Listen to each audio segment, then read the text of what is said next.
ختم ہو گئی، بھائی چارہ قائم ہو گیا، سارے آپس میں بھائی بھائی ہو گئے۔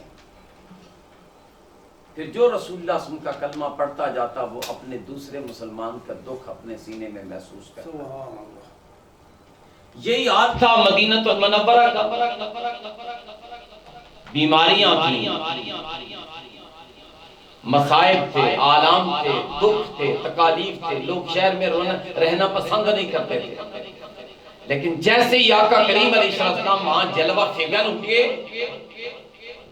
اللہ رب العزت نے حضور کے توسل کے ساتھ، حضور کی نسبت کی وجہ سے اس کو مدینہ المنورہ کر دیا، مدینہ الطیبہ کر دیا۔ پھر اس کے باقیوں کو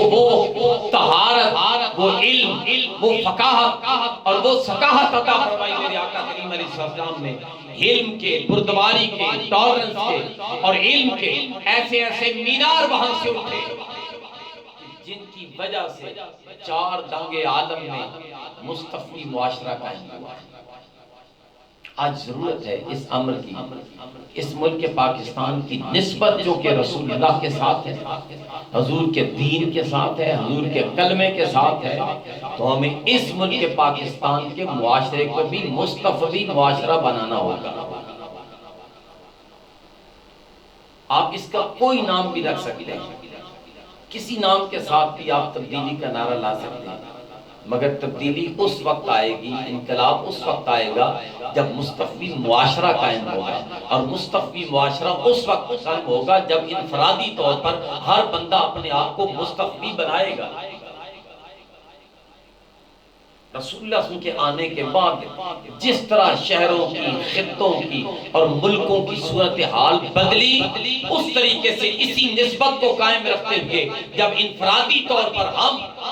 سچ کا ساتھ دیں گے، حق کا ساتھ دیں گے، جھوٹ سے نفرت کریں گے، غیبت نہیں کریں گے، دجل نہیں دیں گے، فریب نہیں کریں گے، فراڈ نہیں کریں گے، ملاوٹ نہیں کریں گے،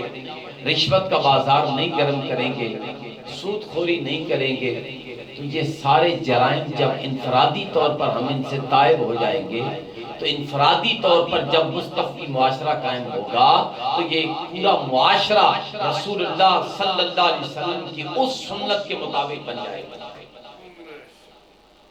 لہذا ملک پاکستان اس وقت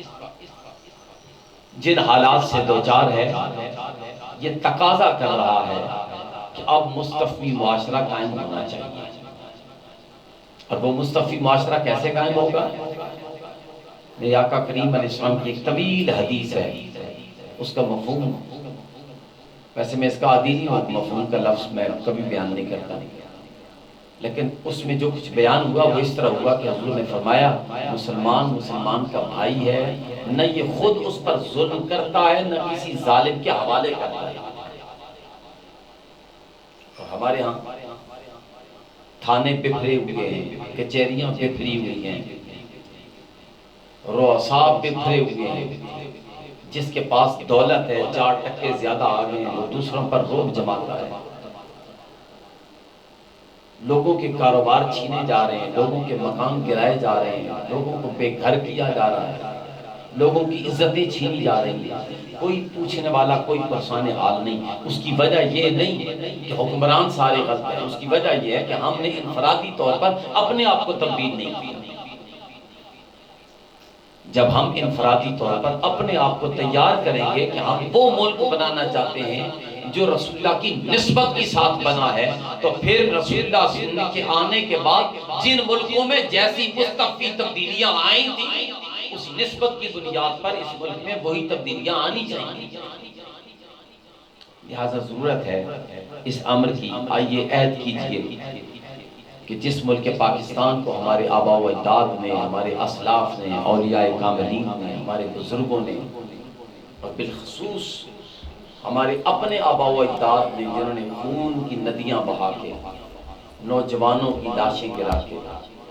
اور اپنی خواتین کی قربانیاں پیش کر کے اس ملک پاکستان کو بنانے میں، تگ و دو کرنے میں اپنی سایہ جمیلہ پیش کی تھی، آج اس کو بچانے میں ہمیں اس سے بھی زیادہ تگ و دو کی ضرورت ہے۔ یہ نہیں کہ بس 4% کما لیے، کھا لیے، سوئے جاگے، جاگے سوئے، پیدا ہوئے مر گئے بس یہی زندگی ہے. یہ زندگی نہیں. زندگی ہے کہ مستفی بن کے رہا جائے، مستفی معاشرہ پہ بنایا جائے تاکہ یہ ملک مثالی ہو سکے. ہمیں یہ یقین ہے، دعائیں کی جاتی ہیں، اور میں بڑے وثوق سے کہتا ہوں اس ملک پاکستان کو کوئی مٹا نہیں سکتا. بڑے بڑے ملک مٹ گئے، مٹ جائیں گے، پاکستان کو کوئی مٹا نہیں سکتا. یہ یقینی طور پر ہے. حدیث نبویہ میں اس کی طرف اشارہ موجود ہے، واضح اشارہ موجود ہے. رسول اللہ صلی اللہ علیہ وسلم کو اس خطے کی طرف سے، ہندوستان کی طرف سے آپ کو خوشبو آتی تھی اور آپ اس سے خوش ہوا کرتے. تو اللہ پاک حضور کی نسبت سے اس خطے کو قائم رکھے اور اس کو شاد و آباد رکھے. بڑی خوشی اور بڑی مسرت ہو رہی ہے کہ آج اس شکرانِ نعمت پاکستان کے حوالے سے اتنی عظیم اور نور و نکھت میں بسی ہوئی ایک محفل جو کہ قاضی ہاؤس اپنے سابقہ روایات کے مطابق منائی جا رہی ہے. میں بارگاہ رب العزت میں ملتجی ہوں کہ اس کے صلے میں، مجلس اور محفل کے صلے میں جو اجر و ثواب ملے گا وہ قبلہ قائد صاحب کے والدین، آپ کے دادا جان اور آپ کی جتنے بھی آبا گزرے ان کو پہنچا کر ان کے درجات کی بلندی نصیب فرمائے. بالخصوص آپ کی بات ہے محترم علی رہے، اللہ ان کو صحت کاملہ عطا فرمائے، آپ کو بھی صحت کاملہ عطا فرمائے،